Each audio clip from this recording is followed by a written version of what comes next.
Kepala Dinas Syariat Islam menegaskan pentingnya pemenuhan syarat dan standar hewan kurban sesuai dengan ketentuan syariat Islam. Berikut laporan selengkapnya. Menjelang Hari Raya Idul Adha 1446 Hijriah, pemerintah Kabupaten Aceh Barat melalui Dinas Syariat Islam menegaskan pentingnya pemenuhan syarat dan standar hewan kurban sesuai dengan ketentuan syariat Islam. Penegasan ini disampaikan langsung oleh Kepala Dinas Syariat Islam Kabupaten Aceh Barat Muhammad Isa pada Rabu siang. Yang pertama, untuk hewan kurban itu kalau hewan ternak, kalau kambing harus mencapai umur 2 tahun. Baik. Untuk juga hewan sapi atau sapi dan lembu sama ya. Sapi dengan kerbau kita nggak ada unta. Itu wajib juga berumur 2 tahun. Kemudian persyaratan yang lain harus dipenuhi. Yang pertama sehat. Sehat, tidak ada cacat. Tidak ada cacat. Baik cacat fisik atau juga yang gila tidak bisa juga ada yang gila. Tapi yang itu sehat, gemuk, tidak kurus,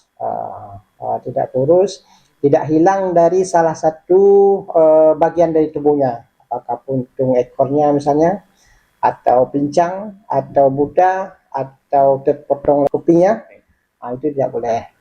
Itu yang perlu diperhatikan di dalam hewan kurban. Tapi khusus untuk biri-biri itu berbeda hukumnya dengan kambing. Derajatnya mungkin lebih tinggi dari kambing ya. Kalau biri berumur lebih dari 1 tahun sudah bisa untuk dijadikan hewan kurban. Selain standar fisik hewan, ia juga mengingatkan bahwa waktu penyembelihan kurban juga telah diatur secara rinci dalam syariat. Waktu penyembelihan ini kadang-kadang kita masih juga keliru. Itu penyembelihan hewan kurban itu pada hari nahar, pada hari ke-10 Dzulhijjah.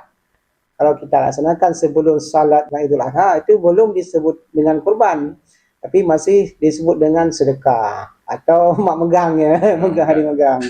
Tapi kalau disembelih mulai dari 10 hari Dzulhijjah sampai dengan hari tasyrik yang 3 itu baru disebut dengan hewan kurban. Jadi penyembelihannya setelah salat Idul Adha sampai dengan terbenamnya matahari hari tasyrik yang ketiga, hari ke-13 ya, hari ke-13. Jadi ada 10, 11, 12 ada 4 hari. Dinas Syariat Islam Aceh Barat mengimbau masyarakat dan panitia kurban agar memahami serta mematuhi ketentuan syariat dalam pelaksanaan ibadah kurban. Langkah ini penting agar ibadah yang dilakukan benar-benar sah dan diterima di sisi Allah Subhanahu wa taala. Reporter RRI Melabo Irham Syah melaporkan.